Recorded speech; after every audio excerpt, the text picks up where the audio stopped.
Muhammad alaihi salatu wassalam, untuk keluarga beliau, untuk para sahabat beliau dan orang-orang yang mengikuti jalan beliau. Amma ba'd. Jamaah rahimakumullah.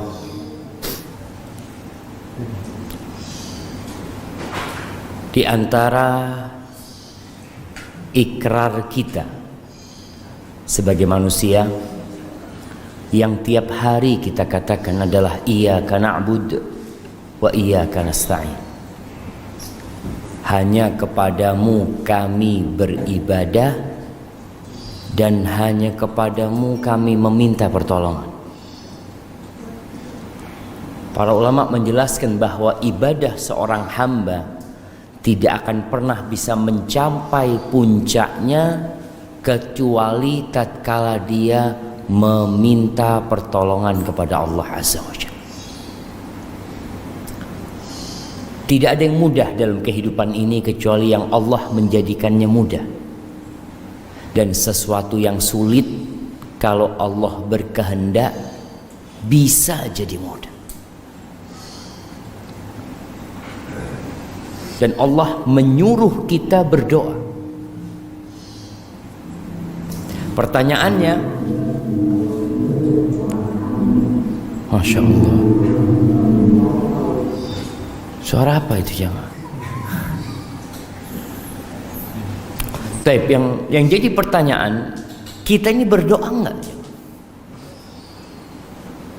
Dalam sehari semalam, berapa lama kita memohon kepada Allah Azza wa Jalla?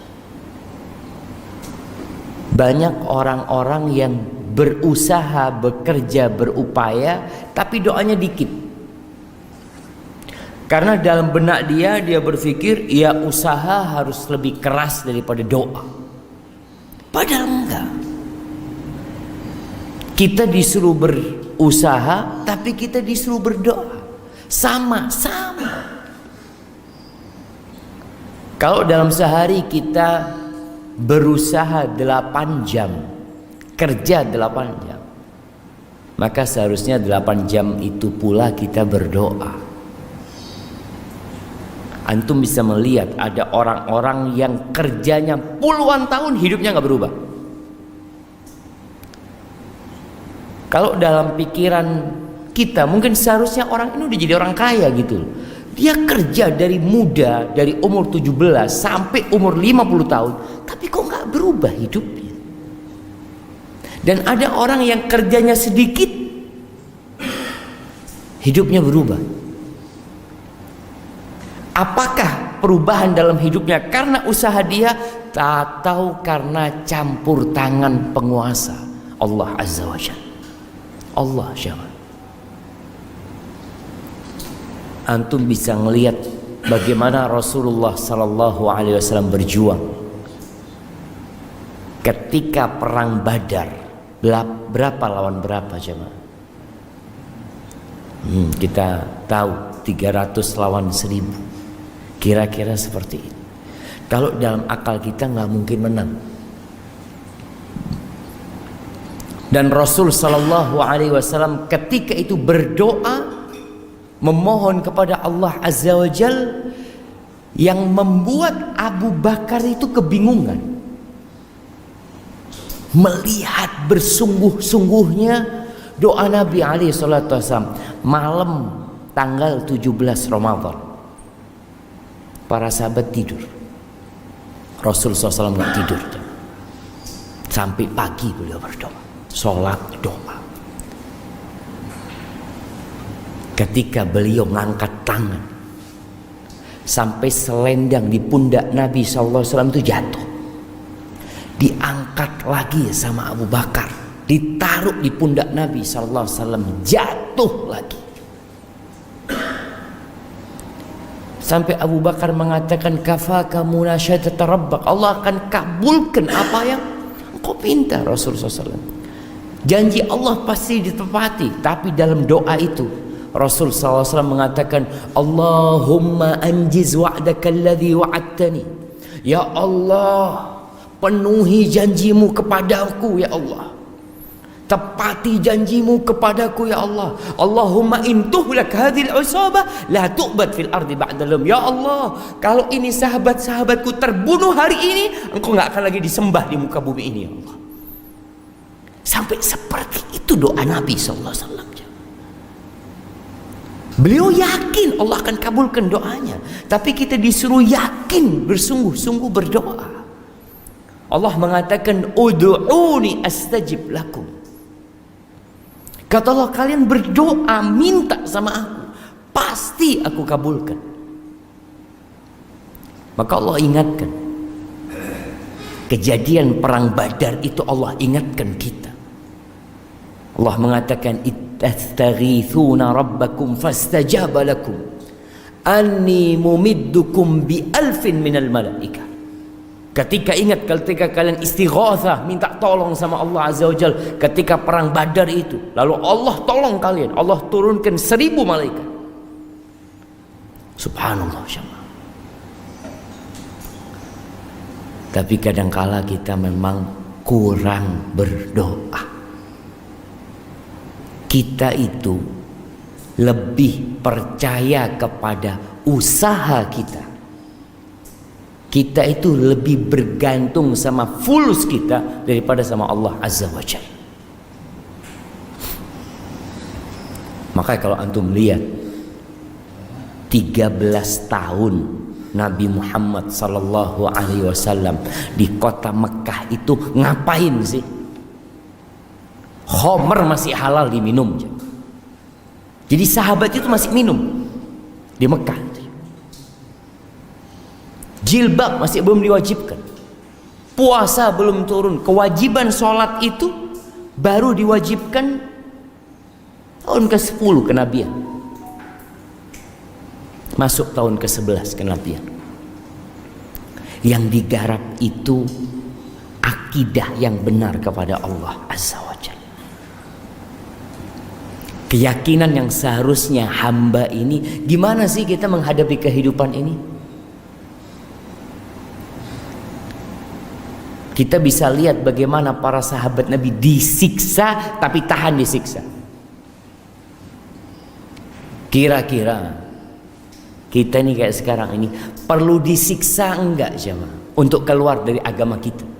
Mungkin sebagian kita gara-gara fulus dijual agama. Apa mungkin kita bisa tabah seperti Bilal bin Rabah? Bilal itu dibeli sama Abu Bakar Siddiq dalam kondisi tertanam di tanah, di pasir. Disiksa sama Abu Jahal, sama Umayyah bin Khalaf. Hanya satu yang dia katakan, ahadun ahad, ahadun ahad, satu. Nggak kebayang nih bagaimana siksaan yang diterima Bilal bin Rabah, tapi keyakinan yang kuat dengan Allah Azza wa Jalla membuat dia jadi tenang. Nggak ada yang kemudian berpikir, aku nih udah masuk Islam tapi kok nggak dimudahkan urusannya sama Allah Subhanahu wa Ta'ala. Aku udah sholat, aku udah ngaji. Nggak ada di diri mereka itu semua. Bagaimana Nabi mendidik mereka. Memang pernah terjadi sekali para sahabat itu merasa, sampai kapan seperti ini? Khabbab bin Arad itu pernah dibakar. Agar dia keluar dari Islam ini dibakar. Allahu Akbar.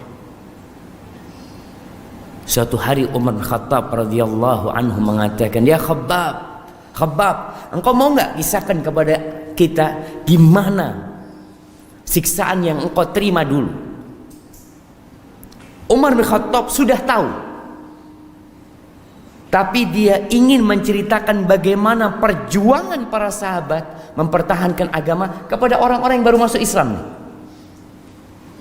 yang mereka dapat enaknya Islam tapi tidak merasakan perjuangan menegakkan agama Allah. Itu Khabbab nggak cerita dia.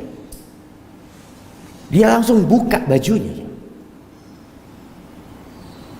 Dia tunjukkan pungguk. Umar bin Khattab mengatakan, aku nggak pernah melihat punggung seperti ini. Khabbab itu dibakar aja.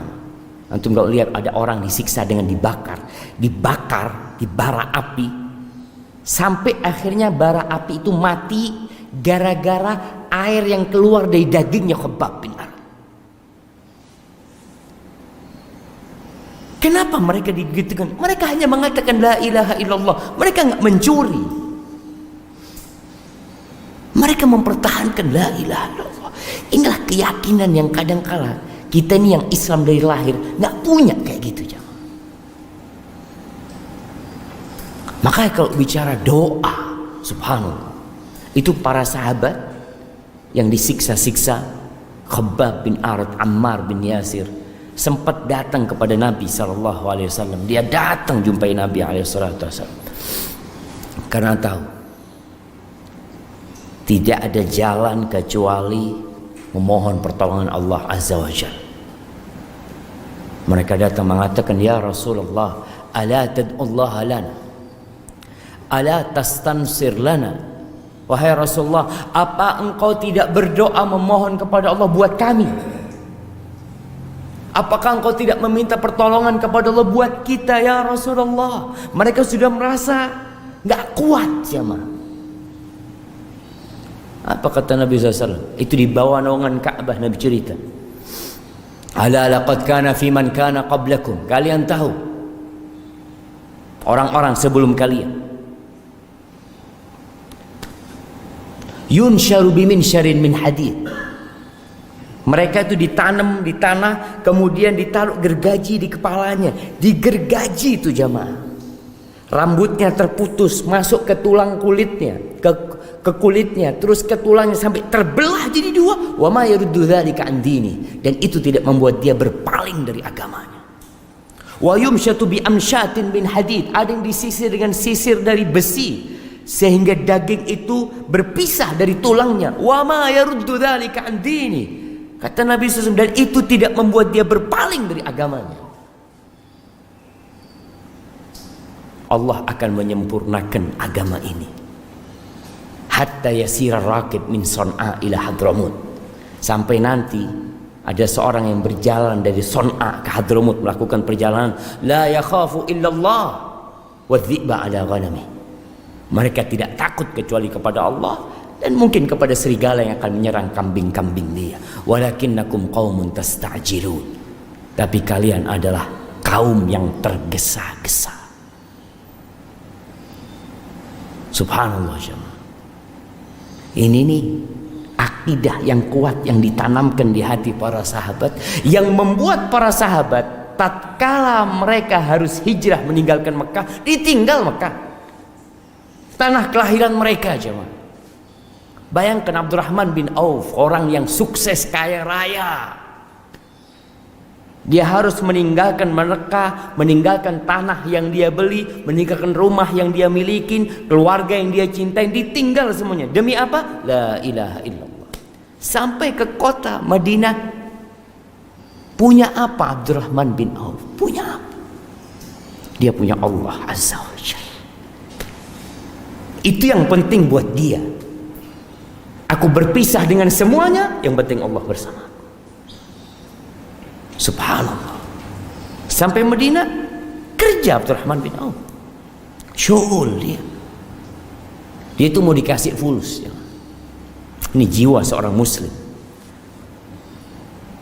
Dia itu dijadikan saudara sama Sa'ad bin Rabi'. Jadi Rasul SAW, sahabat-sahabat yang hijrah itu, yang mereka nggak punya apa-apa, akhirnya dibagi. Engkau fulan berangkat sama fulan, fulan bawa ke rumahmu, fulan ini bawa ke rumahmu, bawa ke rumahmu. Karena mau gimana? Mereka nggak punya tempat tinggal, mereka nggak punya pekerjaan, mereka tidak kenal siapa-siapa di kota Madinah. Dibawa tuh ke rumahnya. Apa kata Sa'ad bin Rabi'? Ya Abdurrahman, kau saudaraku sekarang. Syekh Abdurrahman, ana termasuk orang yang paling kaya di kota Madinah. Maka separuh hartaku buat engkau. Kita kalau ditawarin kayak gitu, Mikir gitu jemaah.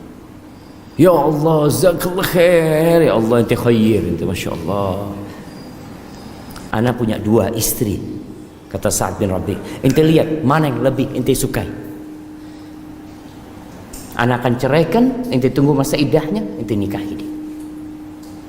Ada perasaan kayak gitu sekarang jemaah. Itu Abdurrahman bin Auf mendengarkan Sa'ad bin Rabi mengatakan itu, barakallahu laka fi malika wa ahlik. Semoga Allah memberkatimu di hartamu dan keluargamu. Dulluni ala suq, tunjukkan di mana ada pasar. Ana mau syughul, ana mau kerja. Subhanallah. Dan kerja para sahabat. Umar bin Khattab, jagoan di kota Mekah, ke Madinah jadi penggembala kambing ya. Kerja dia semuanya. Karena dia punya keimanan yang kokoh. Kita nih, anak mau bertanya lagi, berapa kali kita berdoa memohon kepada Allah Azza wa Jalla agar Allah memperbaiki kehidupan kita. Mungkin ada sebagian yang mengatakan, Ustaz, anak udah berdoa berulang kali tapi nggak dikabulkan. Coba lihat kenapa nggak dikabulkan. Allah nggak mungkin ingkar janji, nggak mungkin. Jadi kalau ada yang merasa anak ini Ustaz bertahun-tahun hidup kok nggak ada perubahan di diri anak, anak sudah berdoa, anak sudah minta sama Allah Subhanahu wa taala. Bahkan anak cari waktu-waktu mustajab. Kapan waktu mustajab? Antara azan dan qomat. Sepertiga malam akhir. Ya Allah. Kemudian nih sore hari Jumat. Sebelum matahari terbenam nih jemaah habis asar. Itu kata Nabi SAW, inna fi yaumil jum'ati la sa'ah. Ada waktu di hari Jumat tidaklah seorang hamba memohon kepada Allah Azza wa Jalla melainkan Allah kabulkan doa. Tapi banyak di antara kita mungkin yang merasa ana sudah berdoa Ustaz, tapi kok kayaknya belum dikabulkan. Masalahnya di mana? Masalahnya di kita. Yang pertama, kadangkala kita masih makan haram. Sayati 'alan nasi zamanun, akan datang satu masa kepada manusia, kata Nabi SAW, la yubalil mar'u, orang ketika itu tidak peduli lagi min aina iktasabahu, dia nggak tahu lagi harta dapat dari mana, nggak ngurus dia. Amin halalin amin haram, nggak peduli dia dari halal haram, yang penting anak syughul, yang penting anak kerja. Akan datang satu masa seperti itu. Padahal Allah tidak akan mengabulkan doa dari orang yang dagingnya tumbuh dari yang haram. Nih Rasul SAW mengatakan, innallaha thayyibun la yaqbalu illa thayyiban. Allah itu maha baik dan Allah tidak terima kecuali yang baik. Wa innallaha amaral mu'minin bima amara bihil mursalin. Allah perintahkan kepada orang-orang beriman sebagaimana Allah perintahkan kepada para utusan Allah, agar mereka makan yang halal dan beramal soleh. Lalu beliau menyebutkan tentang seorang yang dalam perjalanan. Thumma dzakara ar-rajula yutilu safara ash'atha aghbar. Seorang yang melakukan perjalanan panjang. Orang kalau musafir dulu jemaah, bagaimana kondisinya? Bajunya itu Allah udah berdebu, bercampur dengan keringat. Wajahnya berdebu bercampur dengan keringat. Rambutnya jangan ditanya.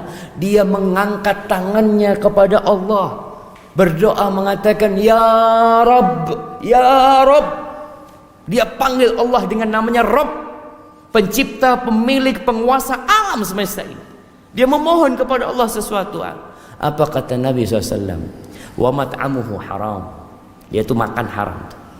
Wa mashrabu haram, minumnya juga haram. Wa ghudhiya bil haram, dikasih makan dari yang haram, yang dipakai juga haram. Fa anna yustajab lah, gimana mau dikabulkan doa dia? Maka tolong perhatikan. Ini yang pertama. Ada sesuatu yang membuat doa itu tidak dikabulkan. Yang kedua, antum nggak yakin ketika berdoa. Banyak orang doanya itu nyoba aja. Iyalah, tak coba ya, anak mau doa. Iyalah, nggak seperti itu. Nabi SAW mengatakan, la yastajibullah du'aan min qalbin lahin ghafil. Allah tidak akan mengabulkan doa yang berasal dari hati yang lalai, yang lupa, nggak serius doanya. Nabi juga menekankan sallallahu alaihi wasallam, ud'ullah wa antum muqinuna bil ijabah. Berdoalah kepada Allah dalam kondisi kalian yakin akan dikabulkan, yakin. Ini yang namanya optimis dalam berdoa. Sungguh-sungguh husnudzan sama Allah. Kita tuh kadang-kala, aduh, kayaknya nggak dikabulkan gitu loh. Anak ini sudah 3 tahun doa, Ustaz. Ada nggak yang kayak gitu jemaah? Antum lihat Nabi Zakaria, dari mulai muda zuat, kepingin punya anak, terus berdoa. Lewat umur 30 tahun berdoa. Lewat umur 40 tahun harimnya nggak punya anak, berdoa. Sampai umur 50 tahun harimnya nggak punya anak, terus berdoa.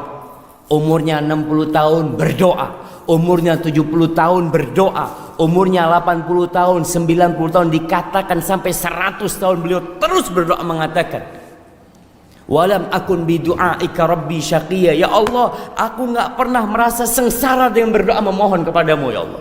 Nggak pernah aku merasa sengsara. Antum kira-kira kalau umur 50 tahun nggak dikasih anak, harimnya sudah 45, kira-kira menurut antum gimana? Kayaknya nggak mungkin. Ya, kita sering pakai akal kita, lupa dengan kekuatan Allah Azza wa Jalla. Dikasih anak sama Allah Azza wa Jalla Nabi Zakaria. Tidak dikasih anak dalam jangka waktu yang panjang. Itu bukan berarti Allah tidak mengabulkan doa. Karena semua yang diminta sama hamba itu pasti dikasih satu dari 3 hal. Yang pertama, yang dipinta dikasih. Minta anak, dikasih anak. Yang kedua, Allah tahu orang ini kalau dikasih anak berbahaya buat dia. Maka ditahan itu anak, tapi dia dipalingkan dari musibah yang lebih besar atau yang setara dengan doa dia. Yang ketiga, Allah kasih yang lebih baik dari hal itu. Apa? Pahala di akhirat. Makanya ketika Rasul SAW menyampaikan hal itu, apa kata para sahabat? Idzan nukfir. Kalau gitu kita banyak-banyak berdoa nih. Kalau ternyata nggak ada ruginya doa aja. Kata Nabi SAW, Allahu Akbar, Allah akan kasih lebih banyak buat kalian. Maka itu yang kadang-kala hilang dari diri kita. Keyakinan sama kekuatan Allah Azza wa Jalla. Ini ada cerita seorang syekh di Saudi. Ada seorang yang di PHK dari tempat kerjanya. Akhirnya dia ngelamar pekerjaan. Ngelamar pekerjaan, dia cari tempat-tempat yang punya kenalan. Dia minta tolong fulan, anak mau cari syugulan, itu kan punya kenalan di tempat ini, bisa bantu kita. Ya insya Allah. Ngomong sama fulan sampai 3-4 bulan. Suatu hari ketemu sama seorang syekh. Dilihat wajahnya cemberut ya. Antum lihat orang kalau punya utang itu wajahnya kelihatan coba. Aduh fulan ada. Di sini kira-kira yang punya utang yang mana coba? Antum kelihatan wajah-wajah yang susah gitu. Pura-pura ketawa tapi terpaksa dia. Nah, kelihatan orang itu susah. Lalu dia cerita, Syekh, ana ini lagi, ana sudah menghubungi fulan, dia punya lobby, tapi ana tunggu sampai saat ini belum ada jawaban. Dia ngelobi seseorang tapi belum ada jawaban sampai sekarang. Dia minta tolong sama fulan tapi sampai saat ini fulan juga belum kasih jawaban. Subhanallah. Akhirnya syaitan ngomong, kenapa engkau gak ketuk pintu Allah Azza wa Jalla? Cobalah sepertiga malam kau jangan tidur. Sepertiga malam akhir bangun, sholli, minta sama Allah. Subhanallah. Malam hari itu dia sholli, sholat, besok paginya dia keluar rumah. Pokoknya dia tiap pagi minta izin sama harimnya, ana mau cari kerjaan. Keluar dari rumahnya naik sayaro, naik mobil dia. Dilihat di sebelah kanannya itu ada kantor pemerintahannya atau kantor apa. Dia ngeliat, kenapa anak kok nggak nyoba di sini? Dia nyoba di tempat yang jauh karena dia punya kenalan. Dia pikir punya kenalan aja belum tentu bisa. Apalagi anak nggak punya kenalan siapa-siapa di tempat ini. Tapi hati kecil dia ketika itu nyuruh dia berhenti di tempat ini. Cobalah. Masya Allah. Dia turun dari seronya, tanya ke resepsionis, ada lowongan kerja nggak? Oh, kata dia, ada, kata dia. Supaya ini nggak kenal jamaah. Nggak kenal sama sekali sama dia. Coba ente naik ke atas, kata dia. Dia naik ke atas, assalamualaikum, ngobrol sama bosnya di sana. Nggak lama dia ngobrol langsung ditawari, oh kita ada 2 kerjaan, kata dia. Ente tinggal pilih ini sama itu. Dia sampai bingung, begitu mudahnya buat dia. Bulanan dia nunggu dari fulan, dia minta tolong fulan. Tapi hari itu dia nggak punya kenalan siapa-siapa. Masya Allah. Dikasih kerjaan, disuruh milih dekat sama bednya, dekat sama rumahnya. 3 hari kemudian dia ketemu sama syekh itu. Kata syekh, lihat, oh ente wajahnya kok lain sekarang ini. Ada apa ente? Cerita dia. Ini loh kekuatan doa. Yang kadang kala kita kurang di sana. Coba lihat para nabi nggak berhenti berdoa. Nabi Ibrahim alaihissalam sama juga, nggak dikasih anak. Apakah berhenti berdoa? Terus berdoa sampai akhirnya punya anak Ismail. Itu harimnya Nabi Ibrahim kesian ngelihat Nabi Ibrahim sudah tua dan terus berdoa minta anak, dan si istri tahu anak sudah mandul. Akhirnya dia punya budak Hajar itu diberikan kepada Nabi Ibrahim, dizuat sama Nabi Ibrahim alaihissalam. Puluhan tahun nunggu anak, dikasih anak ya. Apa yang terjadi? Nggak boleh ngelihat anaknya.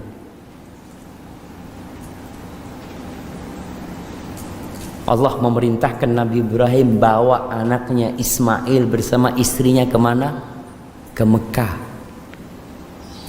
Lihat ujiannya para nabi. Jadi kalau ada orang yang merasa, ya Allah Ustaz berat bala ana ujian ana, la asyaddun nasi bala'an al-anbiya. Orang yang paling berat balaknya itu para nabi. Bukan kayak kita-kita jemaah. Para nabi yang paling berat cobaan. Bertahun-tahun gak dikasih anak, diuji. Beliau gak pernah mengatakan aku ini nabi, kenapa kok gak dikabulkan. Gak ada. Dia yakin Allah akan kasih. Dikasih anak, keluar tuh Nabi Ismail, suruh taruh di Mekah. Taruh di Mekah, gak ada apa-apa di Mekah. Itu Nabi Ismail dibawa sama Hajar, dikasih 1 wadah kurma, kasih 1 tempat air, ditinggal sama Nabi Ibrahim alaihissalam. Bagaimana istri seorang nabi, ketika Nabi Ibrahim pergi dengan kendaraannya, diikutin sama Hajar. Ya Ibrahim, Ila man takiluna. Ibrahim, kau titipkan kita kepada siapa di tempat ini? Nggak ada siapa-siapa di situ. Nabi Ibrahim nggak noleh, terus jalan Nabi Ibrahim. Diikutin sama Hajar. Ya Ibrahim, ila man takiluna, dititipkan kepada siapa kita ini? Diam. Nabi Ibrahim nggak menjawab. Yang terakhir, perempuan ini, Hajar ini berpikir mungkin pertanyaan ana salah. Dirubah pertanyaannya. Apa pertanyaannya? Ya Ibrahim, Allahu amaraka bihada. Apakah Allah yang nyuruhmu melakukan ini? Kata Nabi Ibrahim, "Naam." Iya, kata dia. Apa kata Hajar? Pergi ke sana. Allah tidak akan melantarkan kita. Lihat keyakinan seperti ini. Bisa nggak kita sampai ke titik keyakinan bahwasanya Allah tidak akan melantarkan kita? Kalau bicara rizki, selama masih ada jatah umur kita di muka bumi ini, rizki akan datang. Antum kepalanya masih bisa goyang-goyang, masih ada rizki. Diuji seperti itu Nabi Ibrahim. Sebelumnya, bagaimana ujian Nabi Ibrahim alaihissalam? Dilemparkan ke api. Bayangkan, ditelanjangi sama kaumnya. Nggak mudah, jangan masuk surga itu nggak mudah. Kita hanu jelis, senden makan pisang, makan anggur, gesa-gesa sana sini. Mungkin dengan cara seperti itu kita masuk surga. Pulang rekut, tidur pagi, kerja lagi cari fulus, terus seperti itu. Makanya Allah tegur para sahabat Nabi. Setelah 13 tahun di kota Mekah, masuk ke kota Madinah, nggak berhenti ujian buat mereka. Bahkan Allah mengatakan, am hasibtum an tadkhulul jannah. Kalian ngira kalian bisa masuk surga?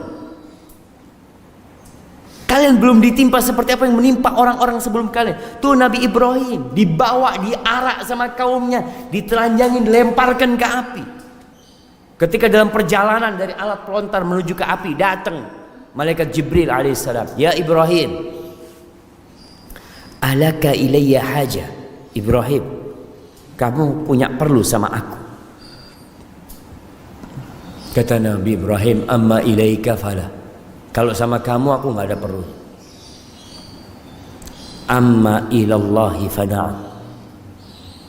Tapi kalau sama Allah, sekarang aku perlu sama Allah.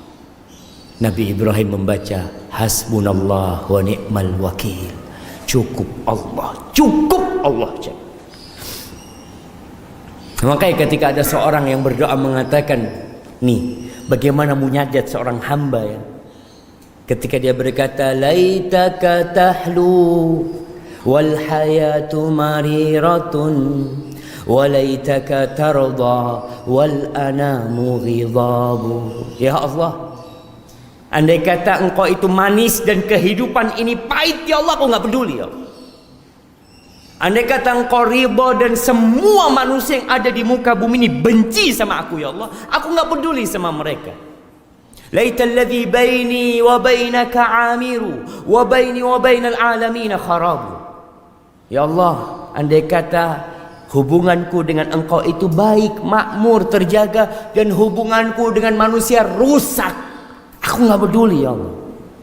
Idza sahha minkal wuddu fal kullu hayyinun wa kullu alladhi fawqa turabi turabu. Kalau benar cintamu ya Allah, semuanya jadi gampang ya.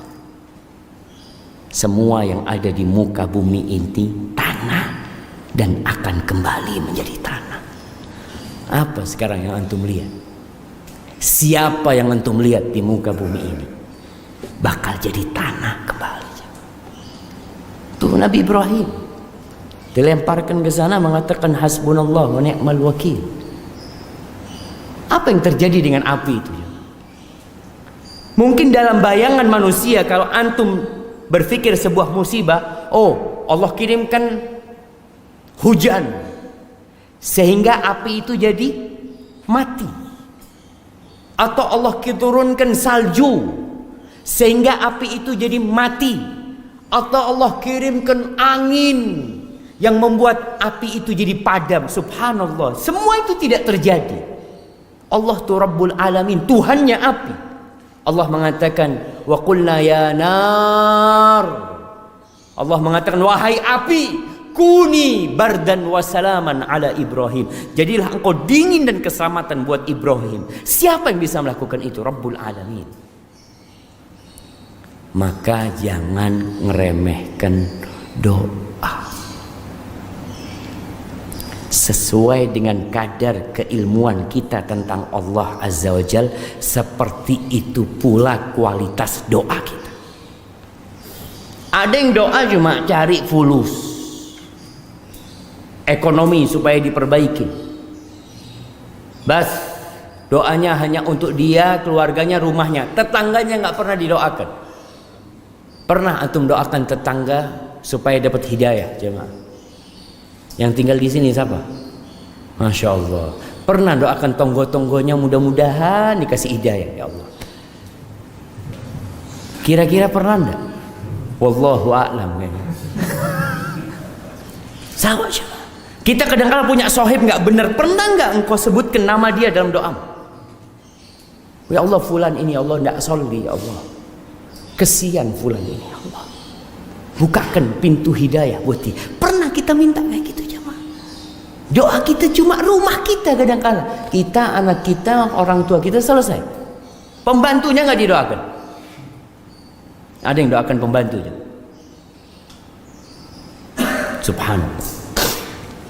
Kalau kita lihat bagaimana Rasulullah SAW mendoakan kaumnya. Nabi itu dilemparin batu sampai darah kakinya. Pulang dari Taif, ditawarin sama malaikat. Datang tuh malaikat penjaga gunung. In syi'ta an udbiq alaihimul akhsyabain. Kalau engkau mau, aku cabut 2 gunung, aku timpakan kepada penduduk Mekah atau penduduk Taif. Kata Nabi sebelah, jangan. Aku berharap Allah mengeluarkan dari sulbi mereka orang-orang yang mentauhidkan Allah Azza wa Jalla. Itu jamaah. Seperti itu doa Nabi SAW. Apa sih beratnya kita memohon kepada Allah untuk keluarga kita? Abdullah bin Mubarak, orang biasanya kalau umrah disuruh berdoa di mana? Multazam, di Raudhah, di Safa dan Marwah, minum zam-zam. Doa tuh ketika minum air zam-zam tuh, Masya Allah. Apa doanya ketika minum air zam-zam? Abdullah bin Mubarak ketika minum air zam-zam, dulu ngambilnya pakai sumur, jemaah. Setelah dia ambil air itu, dia menghadap ke Ka'bah. Karena sunnahnya berdoa dalam kondisi berwudu menghadap ke Ka'bah. Lalu dia mengatakan, Allahumma ya Allah, aku telah mendapatkan berita dari guruku, dari gurunya, dari Jabir bin Abdullah radhiyallahu anhu, dari Nabimu Muhammad SAW. Kalau beliau bersabda, ma'u zamzam lima syuribalahu, air zam-zam itu tergantung niat meminumnya. Fa inni ashrabuhu li dhama'i yaumil mahsyar. Ya Allah, aku minum air zam-zam ini agar aku tidak kehausan di padang mahsyar. Mereka memandang kepada kehidupan yang layak dan abadi. Kita kadang-kadang cuma kepingin sehat badannya di dunia. Pernahkah antum kebayang ketika keluar dari kuburan, digiring ke padang mahsyar, matahari mendekat, ada orang-orang yang mendapatkan naungan dari Allah Azza wa Jal. Yauma la dhilla illa dhilluh. Pada hari tidak ada naungan kecuali naungan Allah Azza wa Jal. Pernahkah kita kepikiran ke sana? Kita nggak pernah belajar tentang itu, jamaah. Baik, kebanyakan orang kata Allah, ya'lamuna zahiran minal hayatid dunya wa hum 'anil akhirah hum ghafilun. Ilmunya itu cuma urusan dunia. Akhirat itu enggak kebayang. Maka nasihat anak, pelajari tentang Allah. Siapa sih Allah yang kita sembah itu? Apa sih kemampuan Allah? Apa sih kekuatan Allah Azza wa Jalla? Pelajari tentang itu. Dan banyak-banyak berdoa dengan penuh keyakinan, bersih-bersih diri kita, cari waktu yang mustajab, dan jangan berhenti minta ilmu sama Allah Azza wa Jalla. Barakallahu fikum. Kita mungkin masuk ke sesi tanya jawab. Nah, tafadhol jamaah yang mau bertanya. Allah mengatakan fas'alu ahla dzikri in kuntum la ta'lamun.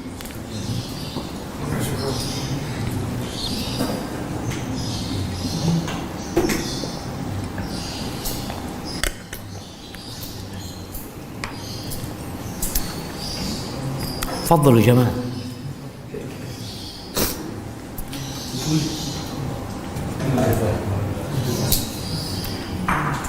Mana mic-nya?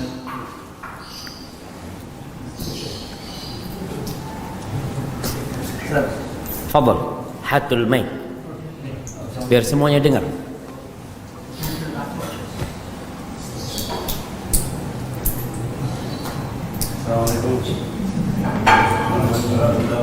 Waalaikumsalam warahmatullahi wabarakatuh. Apa bolehkah berjamaah setelah sholat Jumat? Nah, ini pertanyaan yang menarik jemaah. Bolehkah sholat Jumat bukan berjamak setelah sholat Jumat? Bolehkah sholat Jumat dijamak sama sholat asar? Nah, gitu kan? Kapan pertanyaan ini muncul? Sejak kita belajar. Ketika orang mulai belajar ilmu, dia melihat sesuatu kok kayaknya nggak bener gitu. Tentang apakah sholat zuhur, sholat Jumat bisa dijamak dengan sholat asar, terjadi perbedaan pendapat di antara para ulama. Jumhur ulama berpendapat bahwasanya sholat Jumat itu pengganti sholat zuhur. Sebagaimana sholat zuhurnya bisa dijamak dengan sholat asar, maka sholat Jumat pun bisa dijamak dengan sholat asar. Karena sholat Jumat itu pengganti sholat zuhur. Dengan dalil inilah mereka membolehkan jamak sholat Jumat sama sholat asar. Pendapat yang kedua mengatakan nggak boleh. Kenapa? Karena tidak ada hadis yang menjelaskan Nabi alaihi salatu wassalam menjamak sholat Jumat sama sholat asar. Ini dalil yang digunakan untuk menafikan jamak Jumat sama sholat asar. Maka dibantah oleh para ulama lain, bukan berarti Nabi tidak melakukan itu. Tidak boleh. Karena bisa jadi Nabi ketika safar memang nggak sholat Jumat, sholatnya sholat zuhur. Kan memang Jumat ini syariat buat yang mukim, yang musafir itu nggak wajib sholat Jumat seperti. Jadi ketika Rasul SAW dalam perjalanan nggak pernah Nabi sholat Jumat, memang yang ada sholat zuhur. Tapi mereka juga menjelaskan bahwa Nabi SAW pernah di kota Madinah sholat Jumat, kemudian turun hujan. Deras hujan. Biasanya Rasulullah SAW kalau turun hujan deras, beliau itu jamak. Tapi ketika hari Jumat itu beliau tidak menjamak. Ini menandakan gak bolehnya jamak Jumat sama asar. Tapi kalau dilihat pendapat yang tengah sebenarnya, di antara dua pendapat tersebut, dianjurkan untuk tidak jamak. Kalau kondisinya memang umpamanya dekat sama masjid, umpamanya orang itu ya, kemudian kondisinya dia nggak capek, nggak lelah, kalau bisa nggak usah jamak, lebih aman. Tapi kalau umpamanya capek, lelah, umpamanya fadhol. Mungkin itu pendapat yang lebih bisa menggabungkan dua pendapat yang membolehkan dengan yang melarang. Hadza wallahu a'lam bissawab. Nah, fadl, ya. Mic-nya nggak hidup itu.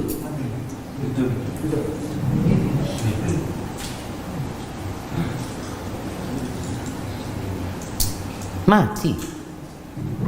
Hidup. Yang ini yang hidup, yang merah. Bismillah. Fadhol, hidup itu. Waalaikumsalam warahmatullahi wabarakatuh.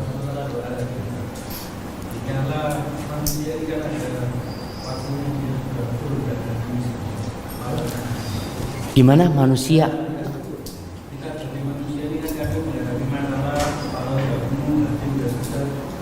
Kepala sudah penuh, hati sudah sesek. Masya Allah. Nah, amber.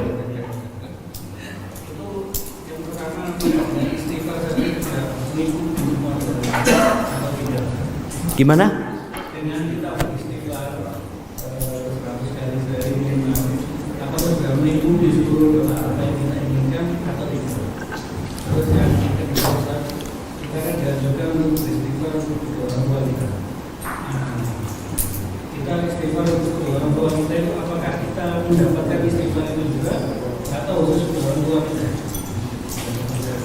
Barakallahu fikum.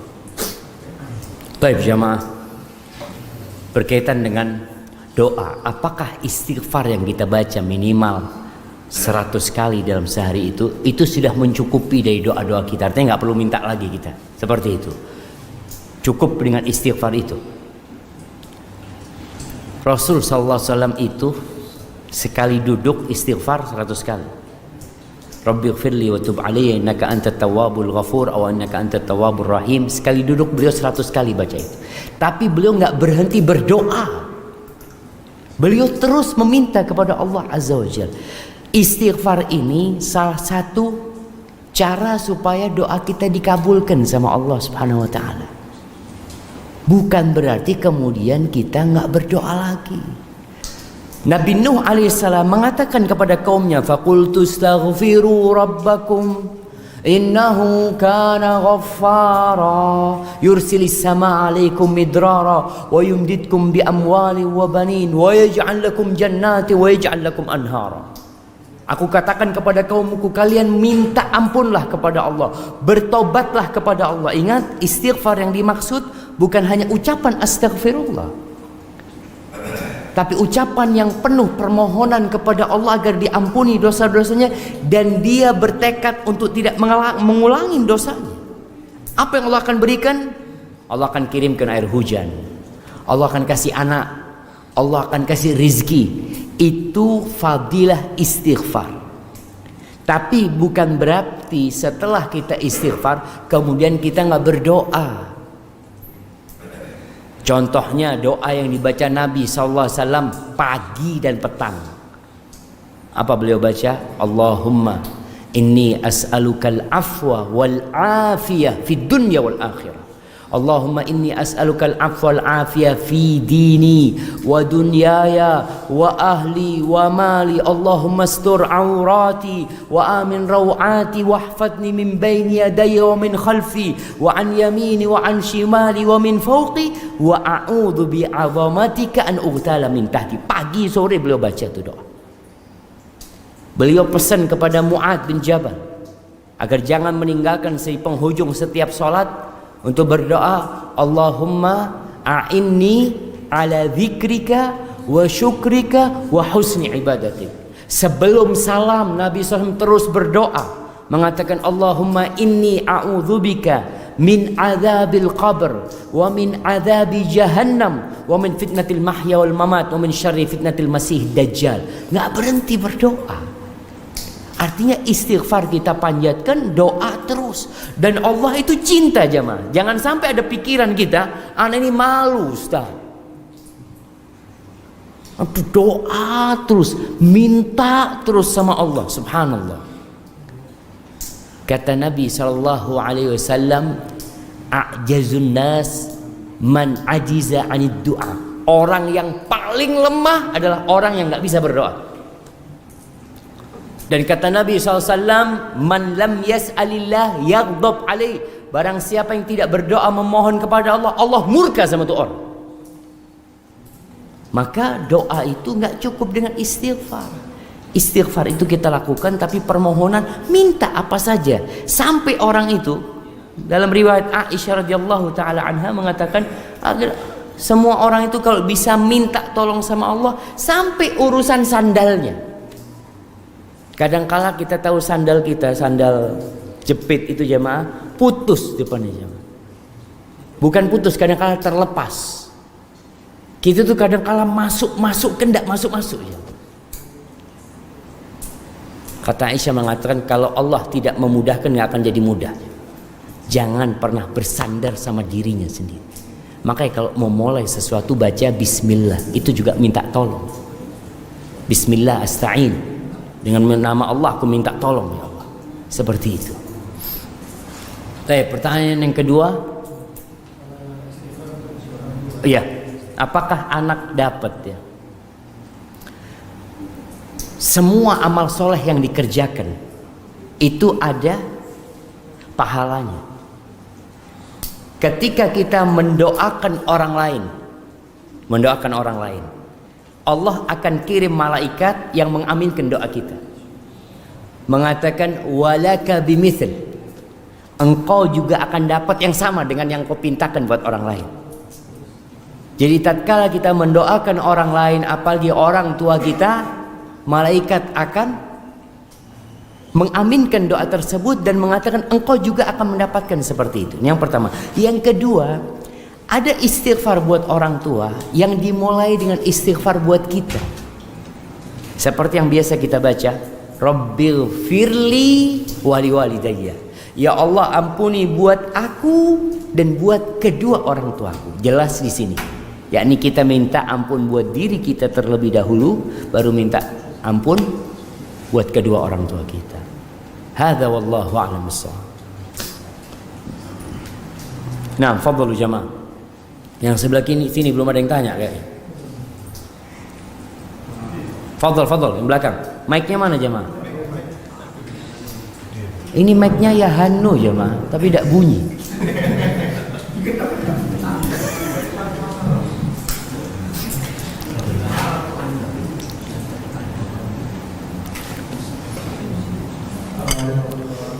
Waalaikumsalam warahmatullahi wabarakatuh.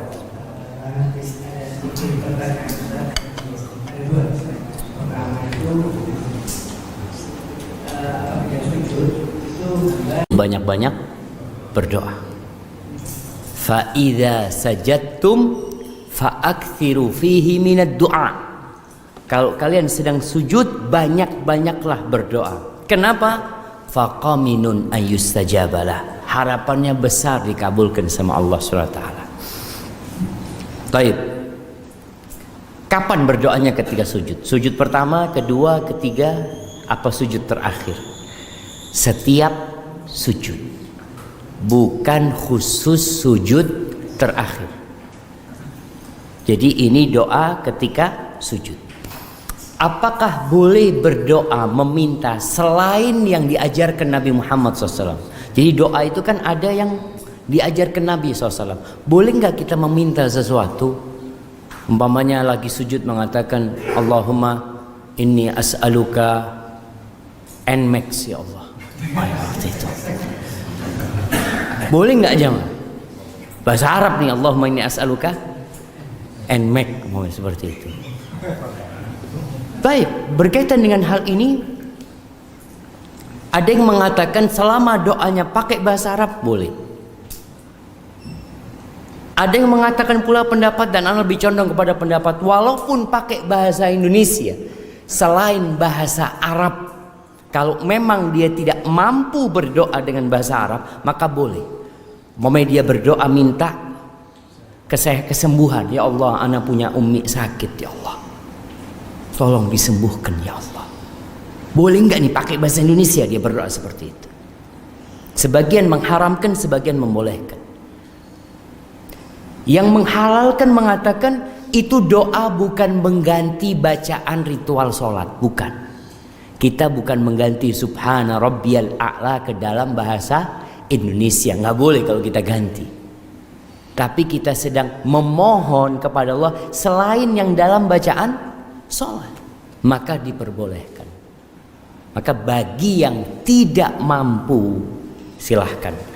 Tapi tetap nasihat ana, usahakan doa yang dipanjatkan itu doanya yang diajarkan Rasulullah SAW. Kenapa? Kita itu kadang-kala doanya panjang, padahal yang diminta cuma sedikit. Doa Nabi SAW itu pendek tapi yang diminta banyak. Jadi waktunya itu efektif. Ada orang sujud lama sampai 10 menit, yang diminta cuma satu. Ya Allah, ana ini sepeda motor rusak-rusakan ya Allah ya. Ana kepingin ganti motor. Kadang kala panjang jemaah. Yang diminta cuma Nmax urusannya. Maka subhanallah, lebih baik doanya mencontoh Rasul sallallahu alaihi wasallam. Minta Nabi itu SAW menyebutkan ada 4 tanda kebahagiaan. 4 tanda kebahagiaan. Yang pertama, istri yang soleha. Jadi antum nggak perlu sujud, ya Allah aku anak kepingin harim yang rambutnya agak melungker dikit, yang hidungnya gini. Subhanallah, minta istri yang soleha, selesai. Rumah, termasuk kebahagiaan seorang hamba itu rumah yang luas. Nggak ada, ya Allah anak kepingin rumah di pojokan sana ya Allah supaya kalau keluar itu enak. Subhanallah, nggak perlu berlebih-lebihan. Pokoknya minta rumah yang luas, yang berkah. Yang ketiga, kendaraan yang enak. Kata Nabi SAW, di antara faktor kebahagiaan al-markabul hani, kendaraan yang nyaman. Terserah apa, yang penting yang nyaman. Nggak perlu sebutkan apa mereknya, anak ini minta sudah yang nyaman. Mungkin kita minta A, ternyata yang lebih baik buat kita itu yang B, minta sama Allah. Kemudian yang keempat, tetangga yang baik. Maka lebih baik kalau doa kita itu sesuai dengan yang diajarkan Nabi Muhammad SAW. Itu lebih aman buat kita dan keluar dari khilaf yang ada di antara para ulama tadi. Yang kedua, pertanyaan tadi, selesai sholat apakah berdoa atau berzikir? Ada sebuah hadis yang sahih yang mengatakan di antara waktu mustajab itu adalah fi duburi al-fara'id atau fi duburi as-salawat al-maktubah. Di duburnya, penghujungnya salat wajib itu ada doa mustajab. Menentukan kalimat dubur ini jamaah, terjadi perbedaan pendapat. Apakah di penghujung salat sebelum salam atau selesai salam? Yang berpendapat bahwasanya itu sebelum salam. Jadi selesai baca salawat buat Nabi SAW mengatakan innaka hamidum majid, itu doa sebelum salam. Karena itu yang sering dilakukan Nabi Muhammad SAW, sebelum salam selalu berdoa. Pendapat kedua mengatakan ya selesai sholat memang. Jadi selesai kita berzikir, selesai kita astaghfirullah 3 kali, Allahumma antas salam, terus baca subhanallah, alhamdulillah, Allahu akbar, kemudian baca ayat kursi, kemudian baca qul huwallahu ahad, qul a'udzu bil falaq, qul a'udzu bin nas, kemudian kita mau berdoa, silahkan. Jadi namun Nabi SAW tidak memimpin doa berjamaah selesai sholat.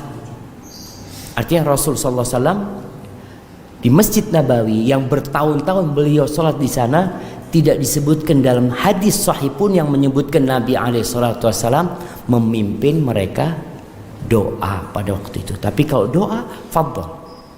Kalau memang ada permohonan ketika itu, silahkan. Tapi yang lebih utama sebelum salam. Maka Syekh bin Utsaimin rahimahullahu ta'ala mengatakan semua hadis yang berkaitan dengan doa itu sebelum salam, semua hadis yang berkaitan dengan zikir itu selesai salam. Itu makna dubur as-shalah, penghujung salat itu jemaah. Hadza wallahu a'lam. 1 menit lagi jemaah. 1 pertanyaan terakhir. Fadhil. Assalamualaikum warahmatullahi wabarakatuh. Waalaikumsalam warahmatullahi wabarakatuh. Ustaz, mungkin ini di luar topik tadi ya, terkait doa Ustaz. Sekarang banyak kondisi sekarang terkait masalah birrul walidain. Birrul walidain, siap. Jadi sekarang banyak suami istri yang dimana orang tua suami istri ini sudah tua. dan istri itu nama istri ingin rumah sendiri. Sedangkan dari orang tua sendiri kan sudah mulai faktor umur tua. Bagaimana untuk menyikapi supaya itu tidak terjadi konflik antara orang tua yang dimana kita berkewajiban secara mutlak dengan istri kita? Iya.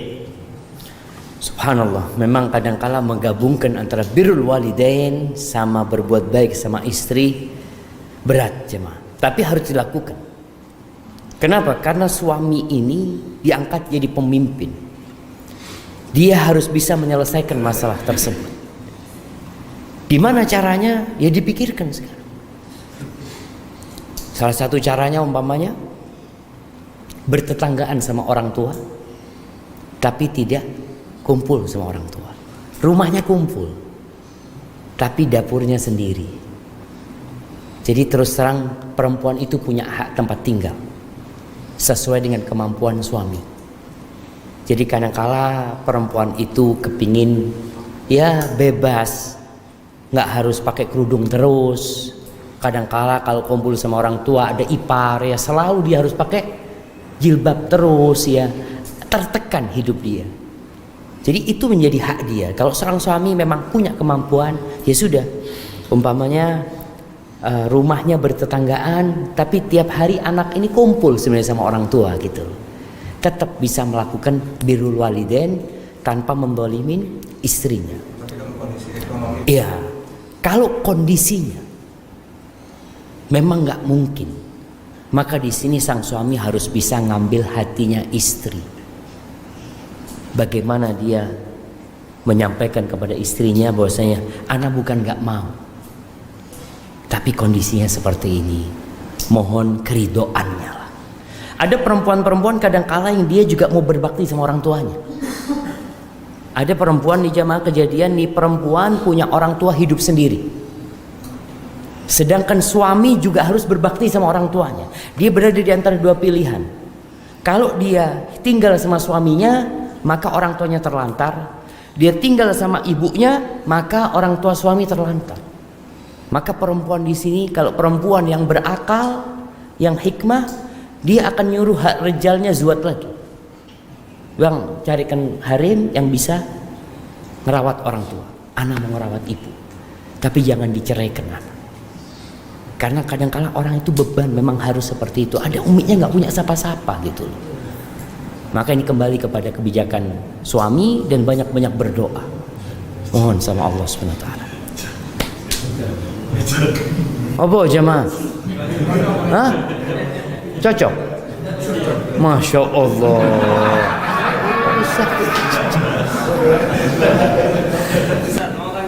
Masya Allah. Taib jamaah, itu yang bisa ana sampaikan. Mudah-mudahan di lain waktu bisa lebih panjang lagi kita kajiannya. Kurang lebihnya ana mohon maaf. Terima kasih kepada Sahibul Bait yang sudah mengumpulkan kita di tempat ini, dan semoga ilmu yang kita dapat bisa kita amalkan dalam kehidupan ini. Subhanakallahumma wa bihamdika asyhadu an la ilaha illa anta astaghfiruka wa atubu ilaik. Wassalamualaikum warahmatullahi wabarakatuh.